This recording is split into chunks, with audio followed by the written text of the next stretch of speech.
So we'll recite this verse and then we'll discuss on it. Balam balavatam chaham kamaraga vivarjitam avriddho bhuteshu bharatarshavaha balam balavatam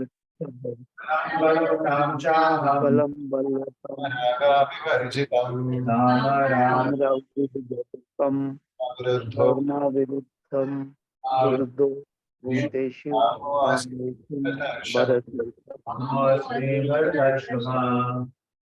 Would someone like to recite the verse? Balam balavatam chaham kamaraga vivarjitam dharma viruddho bhuteshu kamo asmi bharatarshava.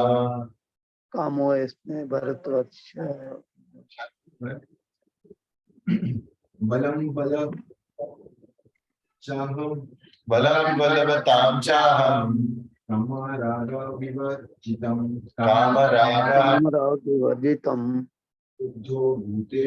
dharma viruddho bhuteshu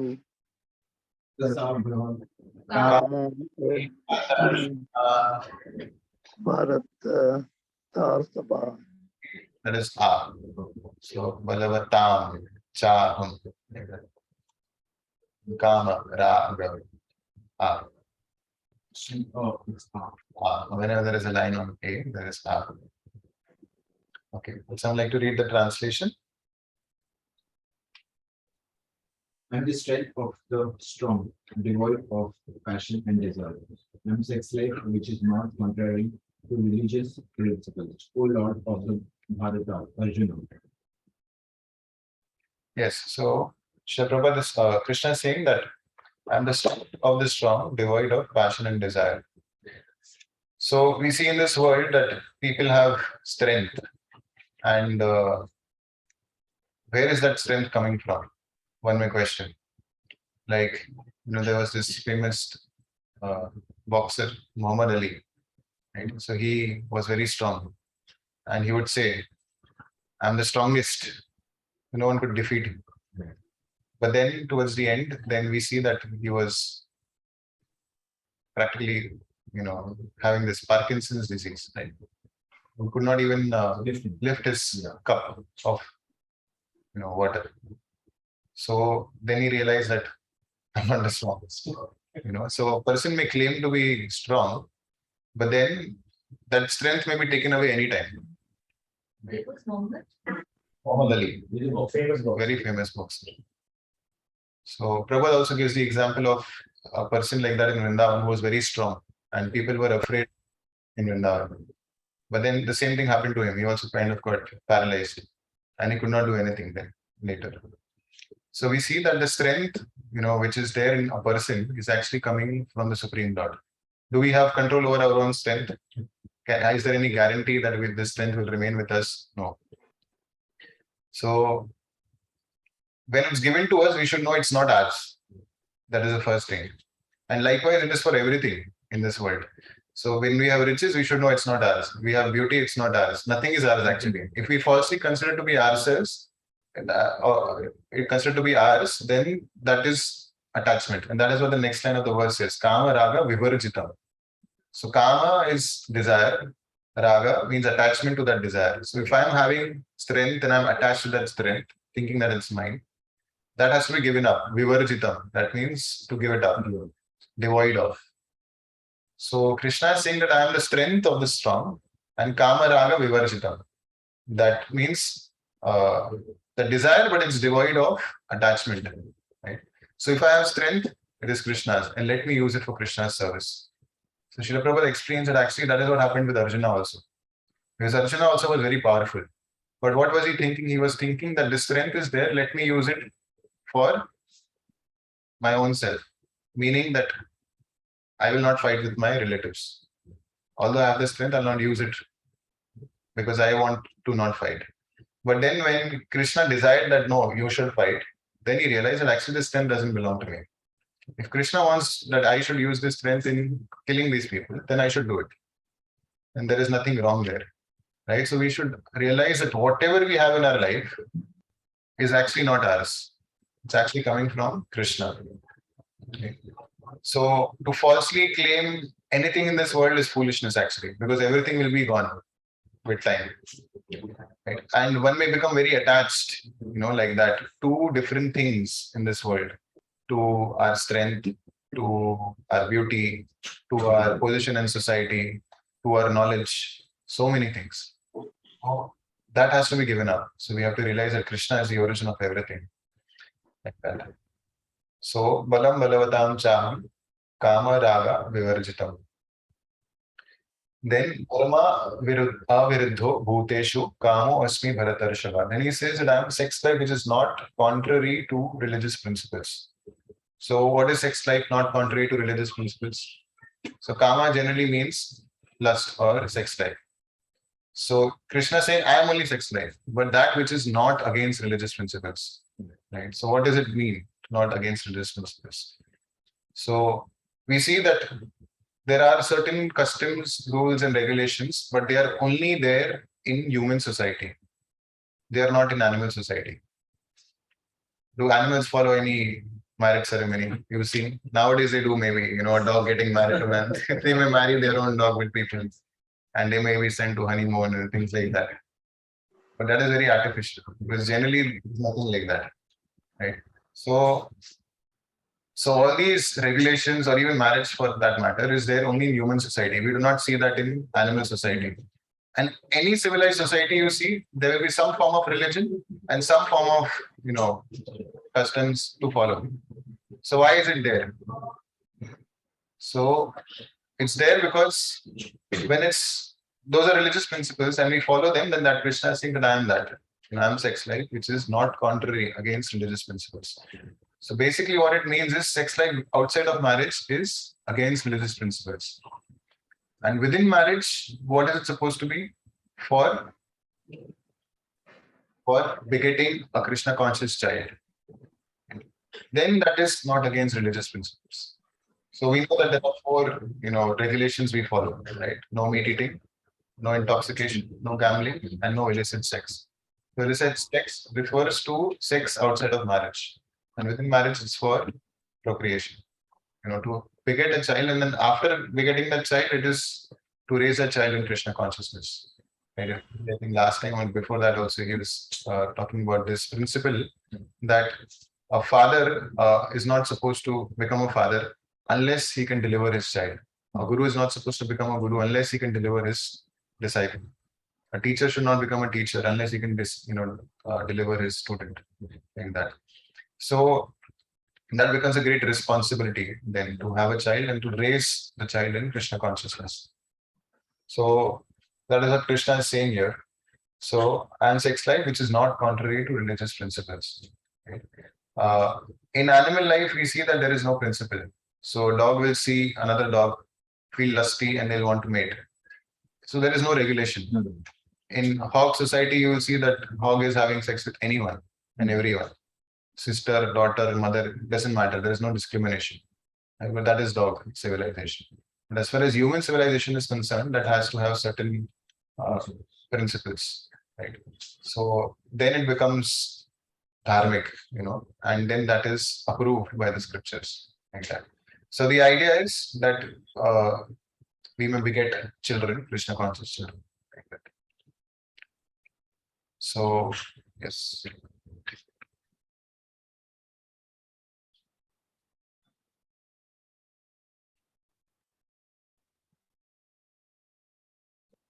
So there are other things that Prabhupada mentioned in his lecture, which are very important. So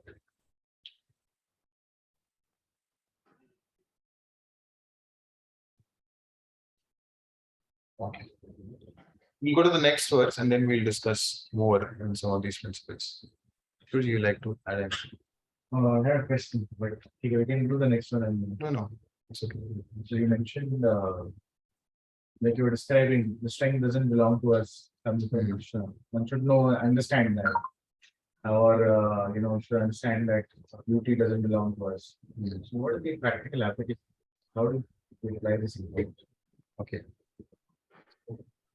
Truly's question is that if strength doesn't belong to us, beauty doesn't belong to us, how do we practically apply and understand this? So first thing is we need to understand that because it doesn't belong to us, there is no need to get attached to it. Okay, so if I start considering and feeling that this wealth is mine, there'll be other repercussions to it. What will happen? So there was one place I was reading the other day. So it said that people who are attached to their prosperity and fame or wealth or whatever it may be, become belligerent, aggressive. This I read in the Krishna book. Prabhupada uses these words. They become aggressive.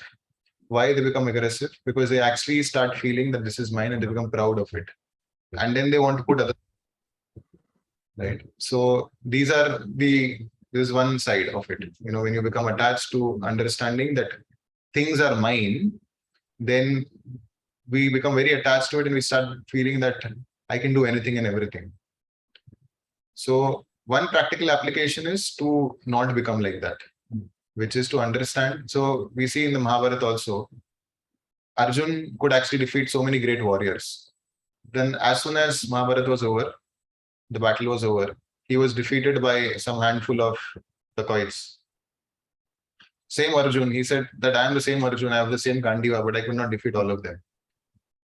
How is it possible? He defeated great Maharathis. How is it that he was defeated by handful of people? So Single-handedly, I think in the episode of Virat, he defeated. Single-handedly, he defeated in the episode of Virat that so many people, all of them, practically all Kauravas, single-handedly, Arjuna defeated. But here, after the battle got over, he was defeated. What was the reason behind it? I'm coming to that. The reason is that Krishna, he understood, withdrew his strength, his power. So that also gives us the understanding that actually nothing belongs to us. So when Krishna wants, he can withdraw our powers also, right? So, and if you think a little logically, what is there in this world which will remain with us? Will strength remain with us forever?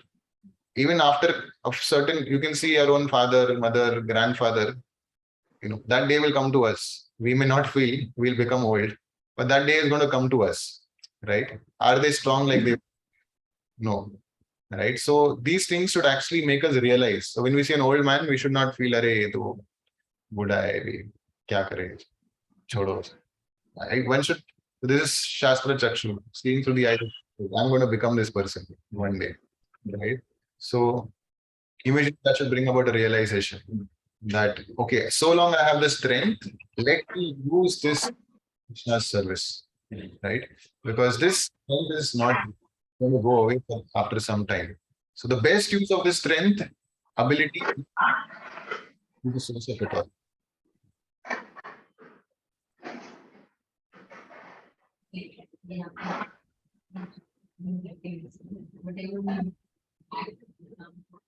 Yes. From the same person, how from the other person. This is Yes. I think use it for the Lord before it's taken away. That's so use it for the Lord before it's taken away. Very nice. Oh, practical application. So it answers the question. So use it for the Lord before it's taken away. Right? So some things are there we should not become attached. Others we use it in Krishna's service, and we should be taken away at any time. Fourth thing, if it is taken away, what do? We cry. We will cry. We will cry to the extent we are attached to it. In the beginning, we're not attached to it. We'll say, okay, I give this well to me, I use it in his service. Now he doesn't have, he's not, it's okay, I'm fine. What with that I'll do. So this way I can actually become a little bit undisturbed also in any circumstance, in any situation. So the attachment is there, it'll bring misery. Right? So happiness in the material world is like that. With every happiness, there'll be attached misery, free of cost. So Yes. Okay. Go to the next.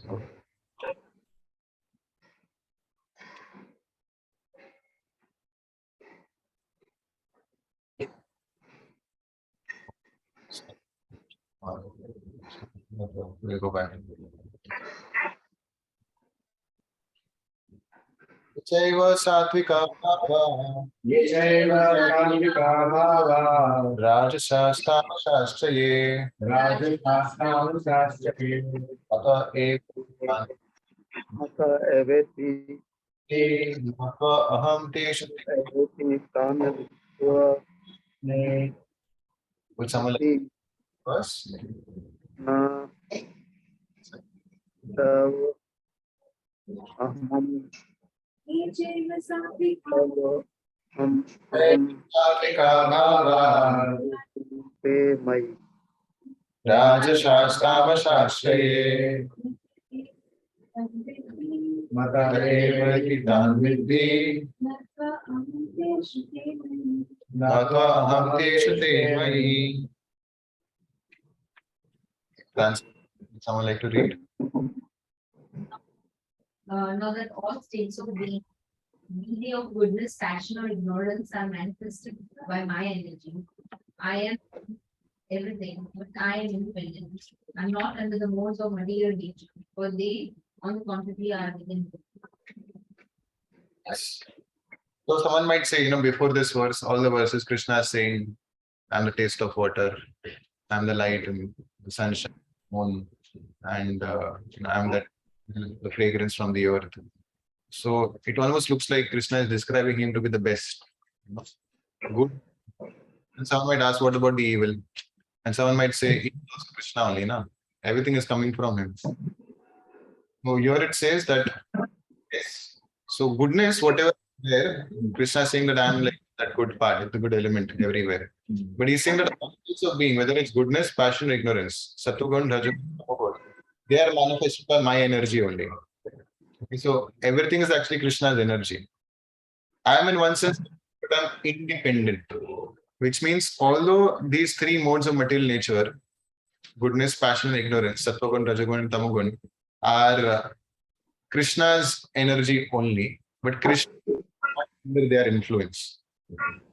So we are under the influence of the three modes. We get influenced by Sattvagun, goodness. We get influenced by passion, we get influenced by Rajagun. But Krishna is not influenced by any of these modes because he's beyond these modes. They are actually Krishna's energy. So I'm not under the for they, on contrary, are within me. This is very, very important to understand. People in general in this world think that Krishna came to be God, but then he did so many things which are not right. So Prabhupada gives an example that even during the Mahabharata battle, asked Yudhishthira to speak a lie. What was that? So Yudhishthira is known for not speaking lies at all, right? Because he's bad. Krishna asked, About Ashwatthama. yes. What was it? About the Ashwatthama. About Ashwatthama. That Ashwatthama has died. Why did he speak this lie? What was the intention? Why should he speak this lie? To distract Dronacharya. Yes, to disturb Dronacharya. Because Dronacharya not to be defeated. He had a benediction that only when he hears this news of his son's death will he be able to defeat him. So actually Ashwatthama had not died. And I think there was some elephant named Ashwatthama and that was killed. So Krishna told Yudhishthira that you go and say that tell Dronacharya that Ashwatthama has died. Now Yudhishthira is Dharmaraj, he cannot speak lie. So if he says that yes, Ashwatthama has died, then if Krishna says that maybe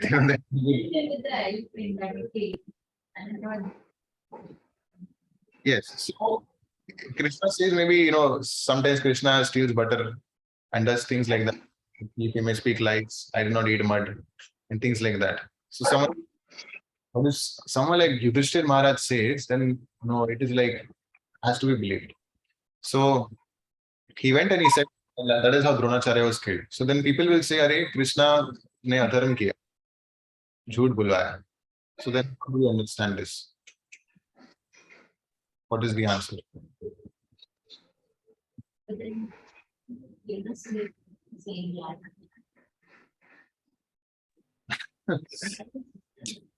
धर्म की रक्षा के लिए. I was not was Actually, you know, conflicted. asking him to say a lie was like convincing him that we He was conflicted, and therefore the other had to kill him. Okay, maybe that's a big. So Yudhishthira actually hesitated. Hesitated to speak lie. But he spoke eventually. But then someone might say, no, that this Krishna, what he did is not right. for the sake of goodness. For the sake of goodness. Okay. तो हम कर सकते हैं क्या? For the sake of. For the sake of goodness, that is not unfair. Unless the truth is something. Right? How do we decide what is true and what is You good? know that. Our Always we have one subconscious mind. our subconscious mind, and everyone's subconscious mind is different. Everyone's rules and regulations are different. Everyone's preferences are different. This is right, but it may not be right. Because Yes. others consider it that. For others, That will be. Yeah, may not ask the question. yes. Yeah. So for Krishna, nothing good or bad. There's nothing good or evil. Krishna, everything is the same. Just like this electricity is there. So now this electricity is connected to the air conditioner, and now the room is cool. The same electricity is now going to the heater and it produce electricity. But then sometimes it is making it cool, sometimes making it. Krishna, everything is actually his energy only. For him, there is no difference between good and bad. So whatever he does is actually dharma. So there is no question of his doing. Like the king can do no wrong. They say like that. So an ordinary man, he may do certain things which may be under the law. He goes against the law, then he is punished. But for the king, there is nothing like that. Because he is. So for Krishna, there is nothing like good or bad. Whatever he is actually doing is actually dharma. It may be due to our limited understanding that we will not be able to understand that how is this true. But for Krishna, it's not the case like that. The gopis, in the night, they went to meet Krishna. Is it to be done? Is it dharma? No. But because that attraction is for Krishna, therefore it is right. The same thing for us is not true. Right? So we have to discriminate when it comes to us. We have to discriminate between what is good and what is bad. We have to discriminate and do the right thing. Right? But to Krishna, that is not true. Because there is a difference between Krishna and us. Right? Like so many verses we were seeing earlier. One of the verses said that Krishna said that I am the ability in man. So once Prabhupada said, once a person said to Prabhupada, oh, what is the difference between God and us? God has put everything in order. So we also create a clock, wind it, it also moves on its own. The world is moving, the clock is moving. What is the difference? We also created something that God created. So what is the difference? What is the difference?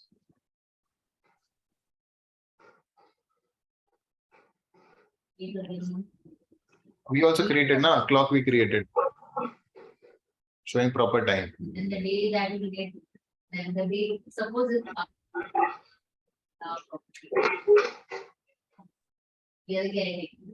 no, but we create things. We create a clock. We're not just caretakers, we actually create it. And God also creates something. So that world also will be destroyed. Still he has more power. Still he has more powers. It's unlimited. Where the soul is going to go, he knows, but we don't know. And the ability to create the clock also comes from Krishna. The clock also comes from Krishna. Yes, so actually that is how Prabhupada explains. So the Bijaham, so in one of the previous verses where Krishna says that I am the seed. So the seed is, so how you have child is the male and the female. Then you have that beads. Krishna is saying I am that seed. And material nature, mother, like that. So Krishna can create one man and woman who create hundreds of other man and woman. But when we create something, can we create one clock, female clock, male clock, and they produce many more He clocks? said that big, earlier. Large, we can do Yes. things in like, The Lord creates cosmos. yeah. Yes. So qualitatively, we also have the ability to create. Qualitatively, we also can father. So qualitatively, we can do everything that Krishna does, but quantitatively, there is a huge difference. How? Because Krishna, he is the supreme Lord, right? Krishna is actually related to every living entity in some form, right? Someone may be a lover, someone may be a parent, someone may be a servant.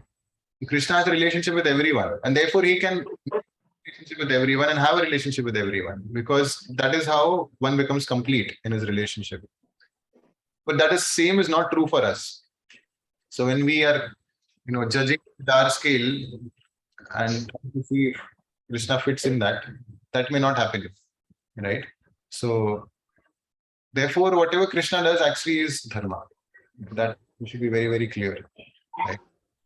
So of course, there may be other details of what Bhāratas and how it happens and so on, right? But this is like the principle we should understand. So Krishna can actually not be wrong. He cannot do anything irreligious. Religion is wrong. So we have to understand that. And of course, other things are also true, which put all everything for the establishment of religion only. So, the absolute, right? The nature. Right. So, it is described that all the qualities that we have, right? Anger or, doing charity, being merciful, etc. All these qualities are actually coming from the Supreme Lord, right? We are part and parcel of Krishna. So Krishna has all the qualities in the absolute form. I'll describe what is absolute. And then we have also those qualities in minute quantities, right? Krishna has all these qualities in full, and the nature of those qualities in Krishna, because Krishna is the absolute, right? These qualities are present in him in an absolute form. What does that mean? Now, if you show anger, right, it may actually harm someone, right? It may be very bad for someone. But Krishna's anger on an absolute plane, right? His anger is equal to his mercy. There's no difference between anger or mercy. Example, the demons killed by Krishna, right? So the demons are also getting liberation, right? Krishna is very angry, he's killing demons, right? Shaktasur, Bakasur, they're all getting liberated. Devotees are also getting liberated. So his mercy and his anger are practically on a similar platform. Of course, devotees have a more higher destination, but Krishna is also showing mercy to these demons, right? By killing them in anger. So that's the nature of the qualities present in Krishna. Therefore, how Prabhuji is saying, there's no difference, good or bad, right? So like that, each and every quality in Krishna is on an absolute level. It's all for our good. Yudhishthira Maharaj used to actually, his feet would not touch the ground. His Dharmaraj, and because on the strength of his truthfulness, right, his feet, he used to actually float above the ground. His feet were not touching the ground. And, he was famous like that throughout the universe, literally, for speaking truth. So therefore, Krishna chose him, okay, you do this service. You say, Ashwatthama Hatha. And then he said, Ashwatthama Hatha, Narava Kunjaro. I don't know whether it was a man or an elephant, right? But he hesitated. And because he hesitated, before being liberated, he actually had to just have a glimpse of hell. Right? The description of how they were climbing the Himalayas, and one after the other, they all left their bodies. Yudhishthira Maharaj actually had to have a glimpse of hell just because he hesitated doing this service. He should have immediately done the service. He said the feet were not touching. Yeah. That was the In the scene, in both the feet. yeah, because he was so truthful, there are demigods who उनका पैर जमीन पे touch नहीं होता, they are like floating in the ground. So he was almost as good as a demigod. He was more than a demigod, of course. He was a great devotee. But because of his truthfulness, as an example was shown, he was actually not touching the ground. Thank you so much, Prabhuji, for sharing the wonderful details. So, yes, so whatever then Krishna does is actually religion. That is what we should understand. That is dharma. So, like in this verse, it says that all these three modes, goodness, passion, and ignorance, they are Krishna's energy, Krishna's saying, and I'm above it. But for us, it is not true. When we are acting, like Prabhuji was saying, when we are acting in anger, it is anger because of tamagun. It is not transcendental anger, right? So therefore, it has its repercussions, it has its effects. But it's not true for devotees or for the Lord. Even devotees can actually use everything in Krishna's service, right? So lust is actually transformed into love. Anger can be used against whom? So, yourself. That is tamoguna again. Breaking your own head and doing things. Okay, so Krodha Bhakta Dveshi Gane. Krodha Bhakta Dveshi Jane. So it means anger is to be used against who are against the Lord or against the devotees. So anger is utilized there. Just like Hanuman. Was he angry? Yes, he burnt the whole Lanka in anger. But actually that is service to the Lord. Right? Lord Ram, yes. So we cannot say Hanuman is also under the modes of nature, and that is because of Tamagun that he is angry. That is not how it is. Was Arjuna angry? Yes, on the battlefield you will have to be, showing anger and then fighting like that. But that is not the same as anger which we may have, because of which we may lose our good discrimination and we may do anything and everything. That is described in the second chapter, at how a person becomes angry because he gets attached to the sense objects. Then because of that, his memory is bewildered. Then there'll be greed. And if he doesn't get things, he'll become angry. That is normal course for a conditioned soul. If I don't get this, I'll become angry. Like that. But for a pure devotee or for the Supreme Lord, these do not apply. Because the Supreme Lord is beyond the three modes of material nature. So therefore, whatever he is doing is not under the influence of Rajagun, Satogun, or Tamogun. And same for the pure devotee also, because pure devotee is acting on the Shuddha Sattva platform, beyond these three modes. And therefore, whatever he does is actually good. But for us, we have to discriminate. That we need to know. Okay. So we'll go ahead.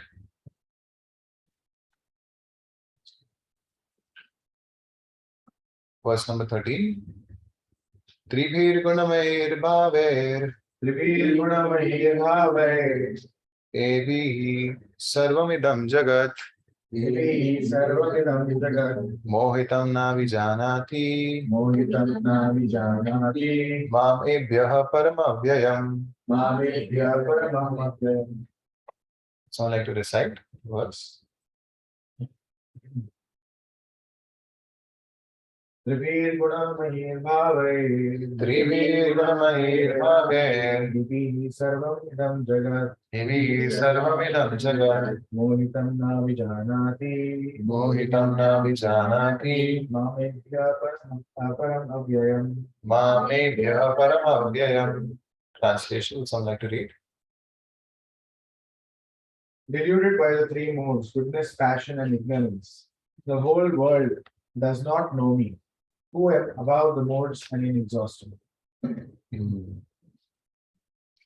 So Krishna is very clearly telling here that, firstly again repeating that I'm above the three modes. But people in general, because they are under the influence of goodness, passion, ignorance, they cannot understand Krishna. Right? So any conditioned soul if he's under, because he's conditioned, because he's under the influence of Sattvagun, Rajagun, and Tamagun, he cannot understand who is Krishna and what is Krishna, or what is God. Right? It's not possible. So how do we understand Krishna? How do we understand Krishna? Through his devotees. How do the devotees understand Krishna? The senior devotees. How do they understand Krishna? Evam parampara prapti.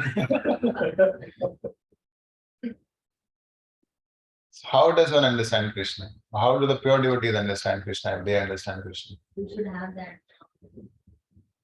thing in us that, okay, I want to open this book, I want to read that, God should be there too.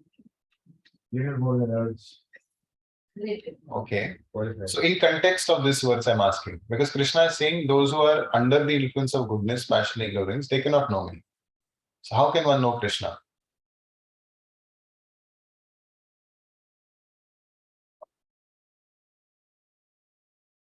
If we are less connected to this thing, Less connected. Okay. yes. थोड़ा सा और ध्यान दीजिए. Yes. So Connected to this all material things. Little further than that. So we have to basically free ourselves from the influence of three modes. That is what is the meaning. No? थोड़ा connected. So little connection also will not make us understand what Krishna is. So if you have to understand Krishna, A person will start from there. person will start being drenched in three modes. Yeah. That is how he has to start. Try to come out and Yes. then that stage Yes. come up. Absolutely Yes. not. So that is rising to the mode of goodness and then going beyond it. Okay, transcending goodness also. So for us, we are under the influence of goodness, passion, ignorance. And predominantly in this age, we are more under the influence of passion and ignorance. Right. So just like the other day, we were celebrating Prabhupada's arrival in US. So we had shared that poem, Bengali song that Prabhupada had written. So what did Prabhupada write in that? He said that, so that poem that Prabhupada had written, that song Prabhupada had written when he reached USA. And there, when he saw the whole material civilization, he was wondering how will these people understand Krishna's message? Because everyone is drenched in passion and ignorance there. So how will this message of Lord Chaitanya, the supreme love for the Supreme Lord, pure love, these people will be able to understand who are completely drenched in passion and ignorance. Right? For them, meat, woman, or intoxication is everything.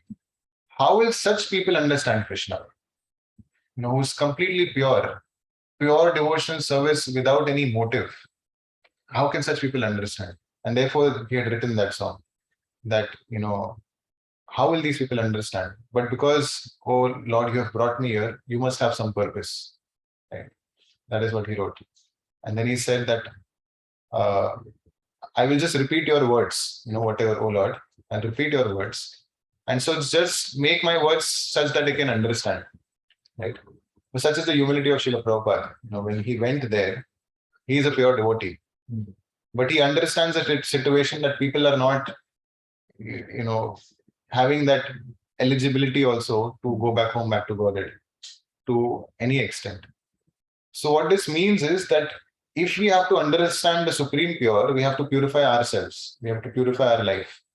We have to get free from the influence of modes of passion and ignorance. And then we'll be able to appreciate the Supreme Lord. We'll be able to appreciate and understand what Krishna is, why he does certain things which are not understandable. And what are his qualities. All of these things we'll be able to understand when we purify ourselves. So if someone says, no, I will understand Krishna and at the same time, I'll also enjoy in this material world. And Prabhupada says such a person is a Sahajya.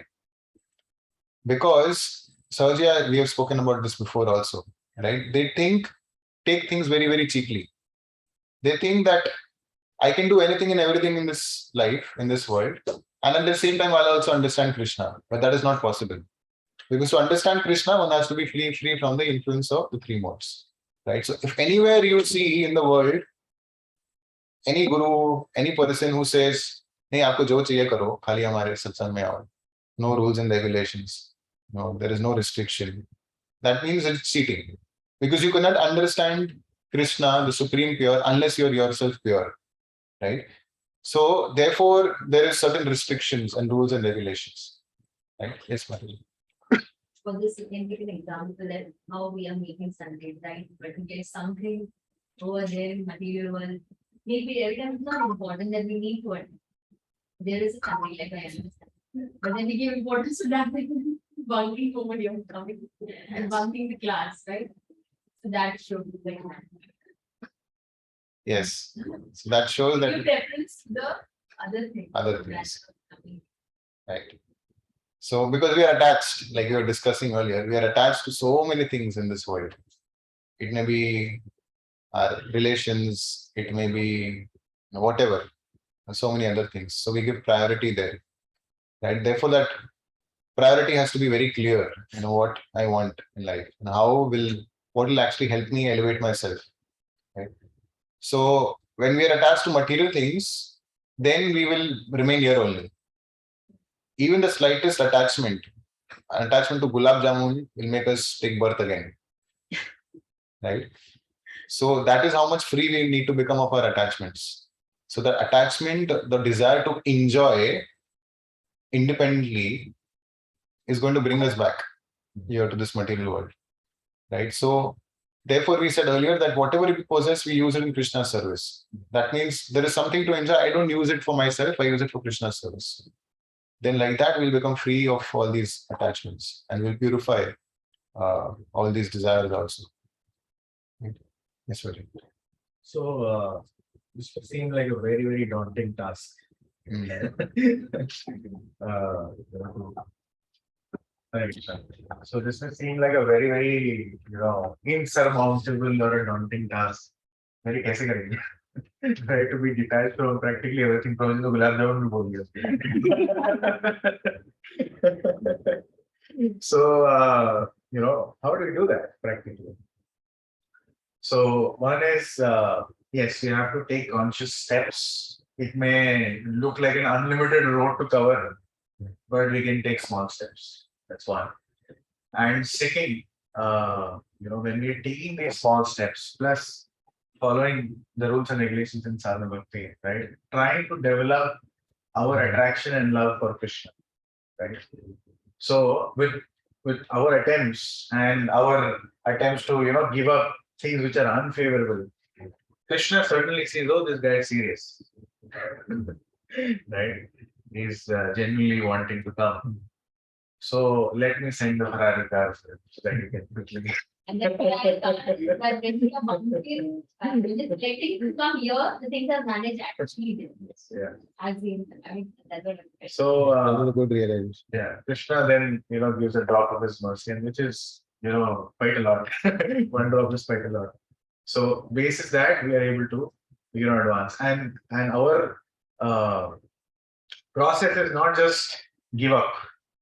Our process rather to get more attached to Krishna's lotus feet. Our process is to get that higher taste. Right now we may think, अरे ये पानी पूरी कैसे give up कर दूं या बाहर जाना कैसे लोगों के साथ बंद कर दूं या how do I stop unnecessary socializing etc. It may feel like I cannot give up. But if we actually attach ourselves to Krishna more and more, the thought of wasting our time in these things will be like, right, let me spend, I'm enjoying so much, with the Lord, with the devotees, etc. Why do I need to bother about other things? Right?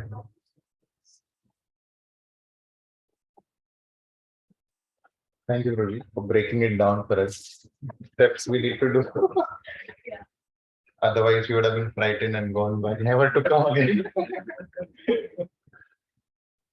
So I remember many years ago when I was still very early in Krishna consciousness. So I was still a student at that time. And so I was reading one of Prabhupada's such conversations he would have with his disciples. So he saw that there were some people who were playing something. And so Prabhupada asked, what are they doing? What are they playing? And they said, Prabhupada, they're playing golf. Golf, what is that? So then they explained what it is. You have to have a stick, hit the ball in the hole. So Prabhupada said, see to what extent people have gone to forget Krishna. Tears. We had tears.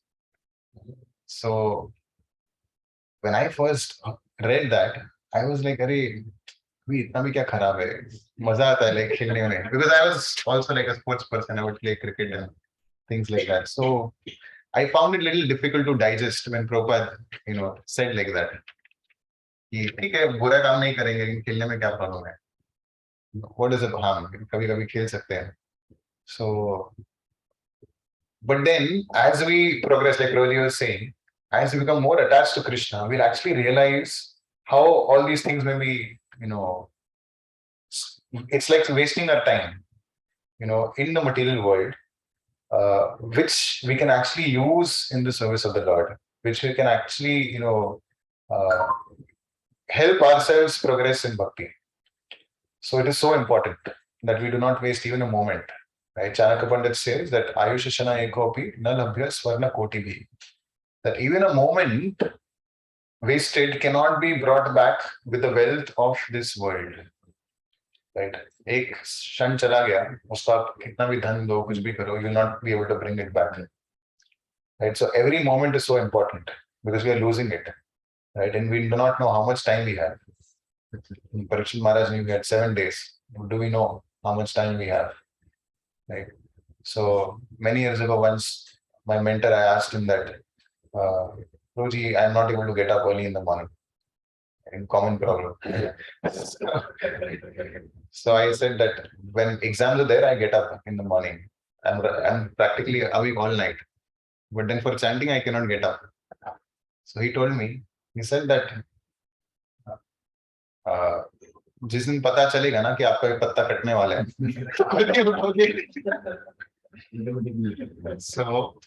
so what he meant was that the day we realize actually that time is so short then automatically we'll feel the urgency right for it because in the material world we become so happy enjoying we forget कि actually we have to go there it's not a permanent residence so therefore, the association of devotees is so important. Therefore, hearing from Prabhupada is so important. Some things may be undigestible at the beginning, what Prabhupada says. But then later, we'll be able to appreciate to the degree we actually progress in Krishna consciousness and why Prabhupada is saying certain things like that. So, and therefore, the complete opposite, like we see, is avyartha kalatvam. The pure devotee, he doesn't want to waste even a single moment without the service of the Lord. Not a single moment. Yes, Madhavi. For example, the saying urgency. Urgency can be seen as if when somebody died, then we feel we leave the behind their father. That moment people are just opening the books and maybe he's on the bed and entering it. yes. Must have never Shamshan Veda. lying on the bed must have never heard. Sometimes it is like that. And the person is who's telling him or writing it has also never opened just for that moment of time. Yeah. This is really brilliant. That is what Prabhupada called Shamshan Vairagya. And Vairagya detachment is only there till Shamshan Bhumi. After that, everything becomes the same. You forget everything.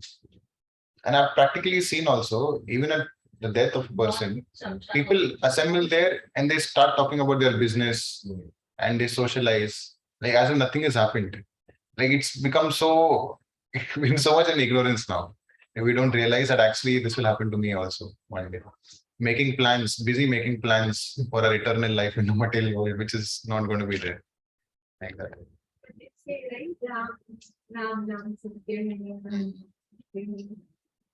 They say, but that Ram Nam should be taken before a person dies, not after. Yes. So the idea in India was that only. I mean, in our culture and system is when you carry a dead body, people see and they actually realize that I will also be carried like that one day, by people. So it's nothing is hidden. In Western countries, put it in some box, gone. We don't know what happened. But in India, actually everything is visible, right? So you understand that the true reality. you pass through public washrooms in India, you realize what is the true reality of this world. Right? So nothing is hidden in India like that. Okay.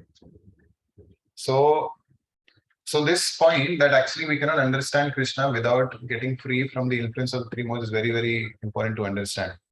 So we cannot do two things at the same time. That is wanting to enjoy the material world and then at the same time understand Krishna. It's not possible. It's just not possible. There are some parts which say that you take unlimited intoxication, unlimited this, that, and like that you will attain liberation. You will become free from your senses and you will transcend.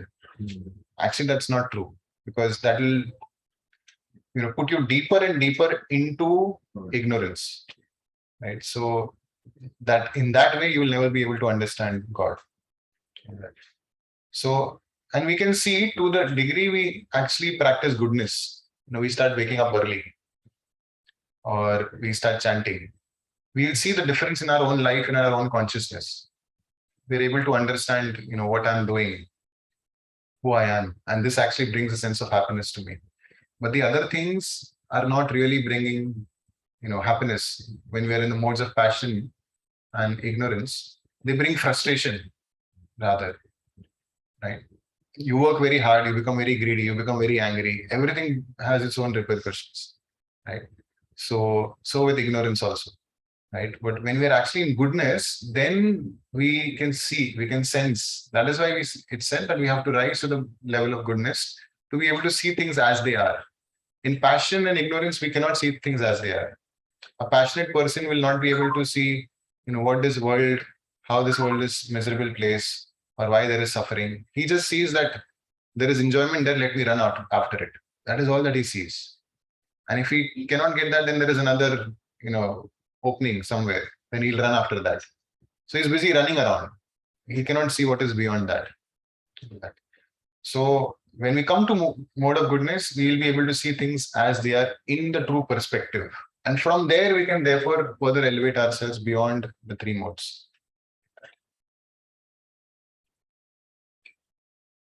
So,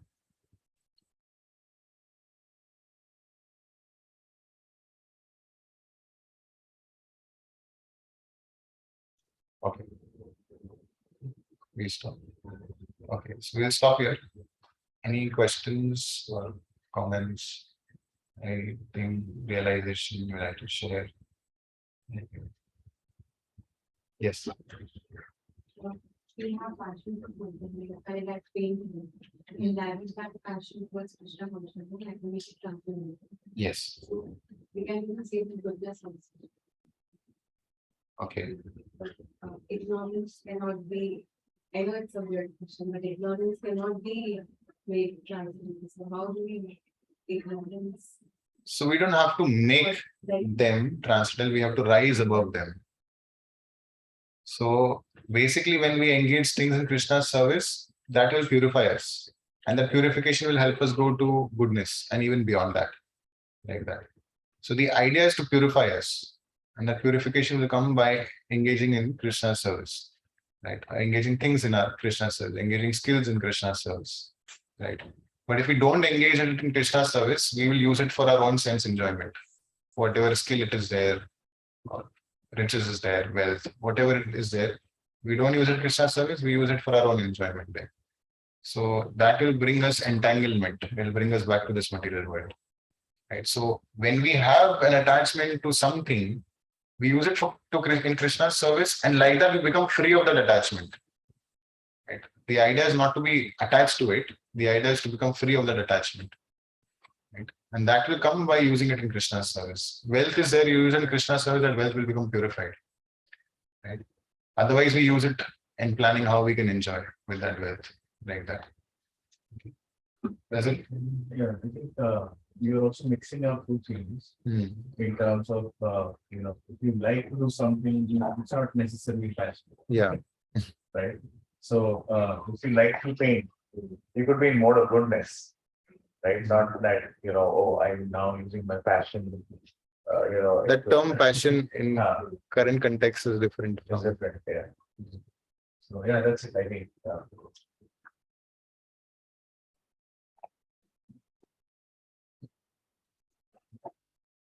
So, sorry, just one more, just a thought. Right? So there was this devotee, who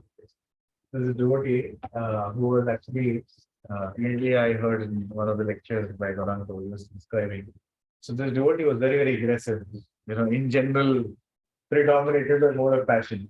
He was like a Kshatriya, always ready to fight. So he came to Gauranga and said, complained, kya karu main? I have this nature. Kuch bhi hota hai, I immediately get angry and this and that. So he said, okay, fine, take a break from everything. Come to Vrindavan with us. So he decided, कि अरे मैं कुछ नहीं करने वाला. I'm just going to be in mode of goodness. I'll pick up my book. I'll read. I won't get aggressive on anyone, etc., etc. So Hare Krishna. So he was sitting in the train. They were going for the yatra to Vrindavan. He sat in the train and he opened Bhagavad Gita to start reading. And then, 2 minutes there sitting, he heard some commotion. And he understood that some guy, right, is troubling devotees, not giving space for them to sit. Like Bhagwan ne engage कर दिया मेरे mode of passion को, book छोड़ा. Went there and had a fight. Like that. Likewise, there was there was another devotee who was actually, very, very great martial artist. So he was expert in fighting. And just before he joined Krishna consciousness, this was in Russia. He was like one of the top persons in martial arts. So he had joined devotees, and then they were having Harinam, and that Harinam party was actually attacked by a gang. Right? So that was the time he had, used all his skills, right, to protect devotees like that. So we were just discussing, right, Krishna saying, and the strength is the strong. So Prabhupada writes in the purport that, you protect the weak. That strength is Krishna. That's also the practical application of using our strength in the right context of the service. How we use ignorance in service of Krishna is by taking good rest. Sleep is in the mode of ignorance, right?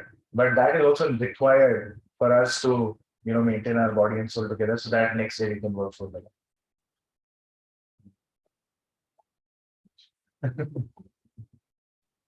So for devotee, even sleep is service.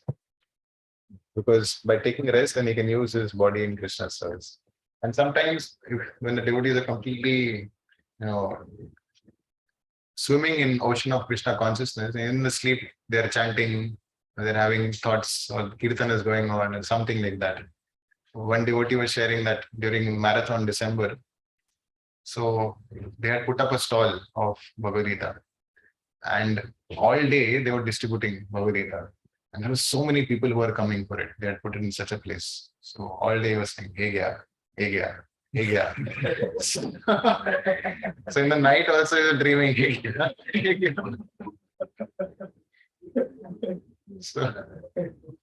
So like that, ignorance is also used. There's one devotee where was a young guy. He had actually offered boxing gloves to the Lord. बोला भगवान को सब offer करके लेना चाहिए, तो boxing gloves भगवान को ऑफर किए. And then the devotee asked, "अरे boxing gloves ऑफर किए?" बोला हाँ, जो भी खाएगा भगवान को प्रसाद खाएगा.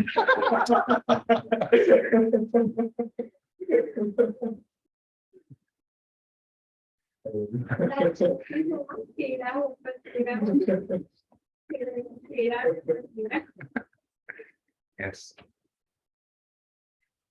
Okay, so this was a very, I think, hopefully a practical session to understand how things work and how we should work.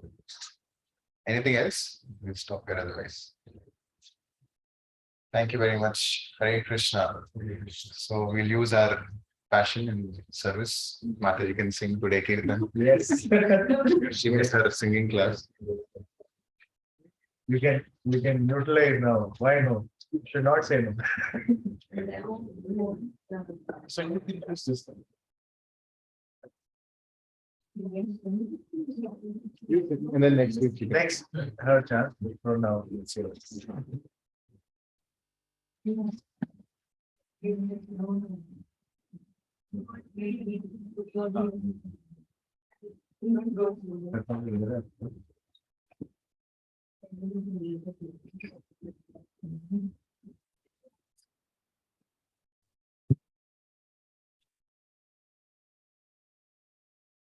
Here on the next. That okay?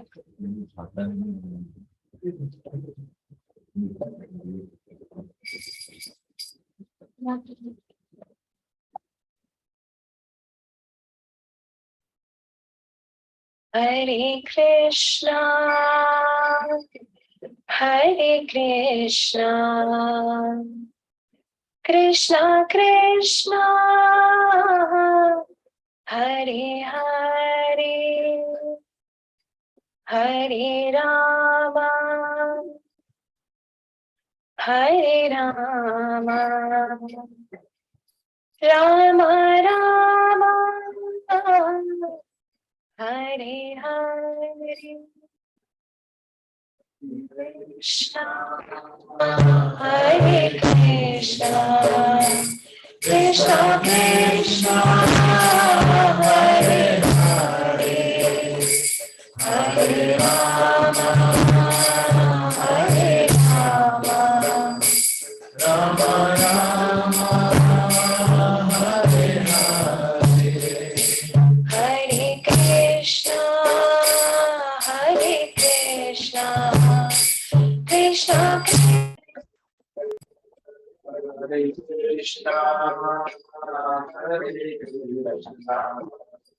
Krishna, Krishna Krishna, Hare Hare, Hare Rama, Hare Rama, Rama Rama, Hare Hare, Hare Krishna, Hare Krishna, Krishna Krishna, Hare Hare, Hare Rama, Hare Rama, Rama Rama, Hare Hare, Hare Krishna, Hare Krishna, Krishna Krishna, Hare Hare, Hare Rama, Hare Rama, Hare Rama, Hare Rama, Rama Rama, Hare Hare, Hare Krishna, Hare Krishna, Krishna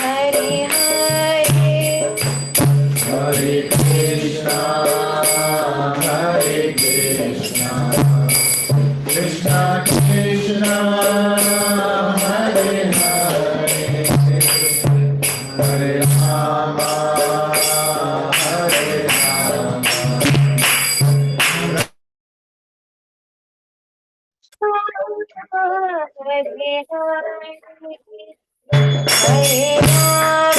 Hare Rama, Hare Rama, Rama Rama, Hare Hare, Hare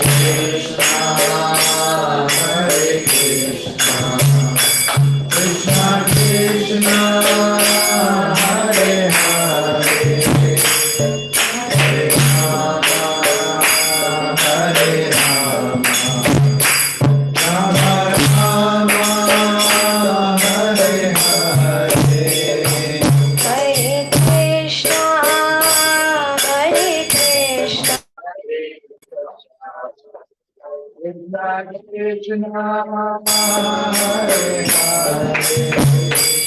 Hare Rama, Hare Rama, Rama Rama, Hare Hare, Hare Krishna, Hare Krishna, Krishna Krishna, Hare Hare, Hare Rama, Hare Rama, Rama Rama,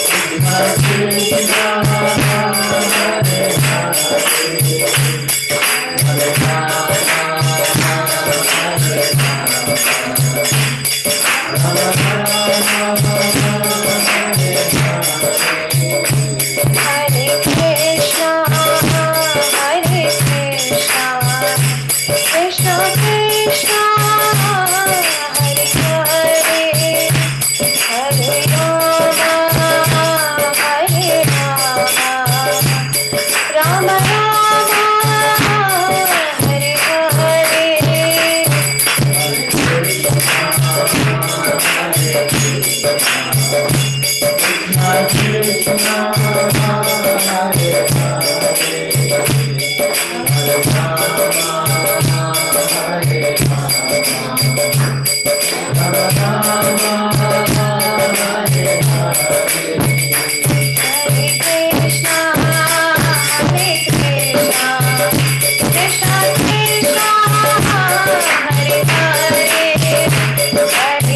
Krishna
Krishna Hare Hare Hare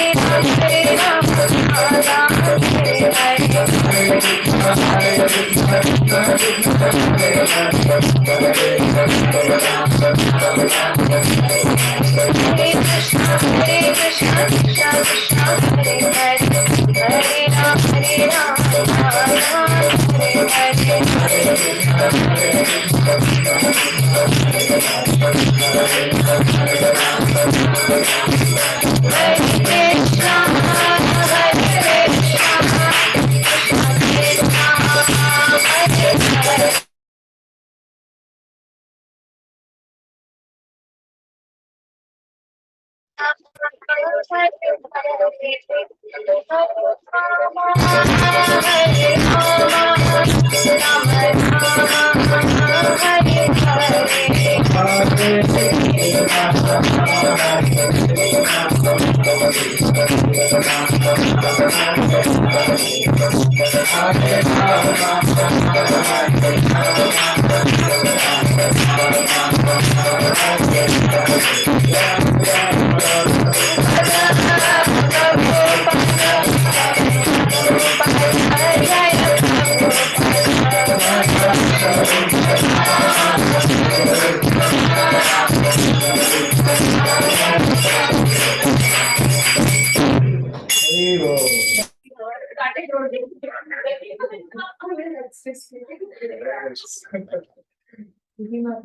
Hare Krishna. Thank you.